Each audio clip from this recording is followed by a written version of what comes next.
നമസ്തേ.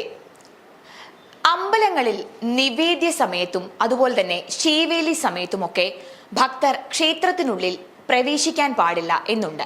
അതെന്തുകൊണ്ടാണെന്ന് നമുക്ക് നോക്കാം. ദേവനുള്ള നിവേദ്യം തയ്യാറാക്കുന്നത് ക്ഷേത്രത്തിനുള്ളിലെ തിടപ്പള്ളിയിൽ വച്ചാണ്.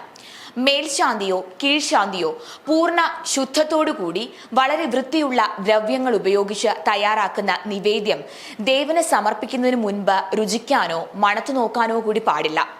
പണ്ട് കാലത്ത് നിവേദ്യം തയ്യാറാക്കുമ്പോൾ വായും മൂക്കും മൂടിക്കെട്ടിക്കൊണ്ട് ചെയ്യുന്ന പതിവുണ്ടായിരുന്നു. അത്രയും ശുദ്ധമായിരിക്കണം ദേവഭക്ഷണം എന്നതിനാലാണ് ഇത്. ഇടത് കൈപ്പടം വലതു കൈയിൽ സ്പർശിച്ച് ആദരപൂർവമാണ് ചട്ടുകം കൊണ്ട് നിവേദ്യം ഇളക്കി പാചകം ചെയ്യേണ്ടത്. ഗ്യാസ് അടുപ്പിൽ നിവേദ്യം പാകം ചെയ്യുന്നത് നിഷിദ്ധമാണ്. ദേവന് നിവേദ്യം സമർപ്പിച്ചതിനു ശേഷം അത് ദേവൻ സ്വീകരിച്ചു എന്ന സങ്കല്പത്തിന് ശേഷം ദേവന്റെ ആ ഉച്ഛിഷ്ടമാണ് ഭക്തർ നിവേദ്യ പ്രസാദമായി കഴിക്കുന്നത്. നിവേദ്യ സമയമാകുമ്പോൾ ശാന്തിക്കാരൻ തിടപ്പള്ളിയിൽ നിന്ന് നിവേദ്യം എന്ന് ഉറക്കെ വിളിച്ചു പറയുമ്പോൾ ഭക്തരെല്ലാം ചുറ്റമ്പലത്തിന് പുറത്തേക്കിറങ്ങി നിൽക്കണം. നിവേദ്യ സമയത്തും ശീവേലി സമയത്തും ഇങ്ങനെ പുറത്തിറങ്ങി നിൽക്കേണ്ടതുണ്ട്. ശീവേലി കാര്യം പിന്നീട് നമുക്ക് പറയാം.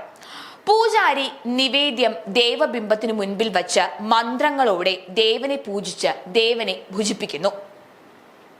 4 വിധ വിഭവങ്ങളോടും 6 രസങ്ങളോടും കൂടിയ നിവേദ്യം ദേവന് തൃപ്തി വരുന്ന വിധം സമർപ്പിക്കുന്നു.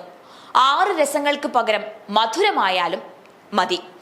നിവേദ്യ സമയത്ത് തിടപ്പള്ളിക്കും ശ്രീകോവിലിനും ഇടയിലൂടെ ആരും നടക്കാൻ പാടില്ല. കാരണം നിവേദ്യ സമയത്ത് ദേവന്റെ നാവ് ശ്രീകോവിലിൽ നിന്ന് തിടപ്പള്ളി വരെ നീണ്ടുകിടക്കുന്നതായാണ് സങ്കല്പമുള്ളത്.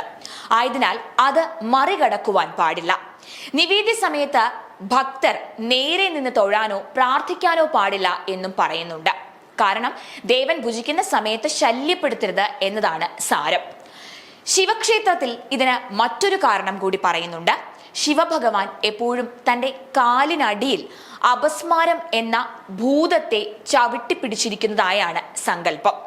നിവേദ്യ സമയത്ത് ഈ ഭൂതം സ്വതന്ത്രമാക്കപ്പെടുകയും ഓവിലൂടെയും നേർനടയിലൂടെയും പുറത്തിറങ്ങാൻ ശ്രമിക്കും എന്നും പറയപ്പെടുന്നു. അതുകൊണ്ട് ഒരു കാരണവശാലും നിവേദ്യ സമയങ്ങളിൽ ഭക്തർ ക്ഷേത്രത്തിനകത്ത് കയറുവാനോ തൊഴുവാനോ പ്രാർത്ഥിക്കാനോ പാടില്ല. ഇത് എല്ലാ ക്ഷേത്രങ്ങളിലും പൊതുവിലുള്ള ഒരു ആചാരം തന്നെയാണ്.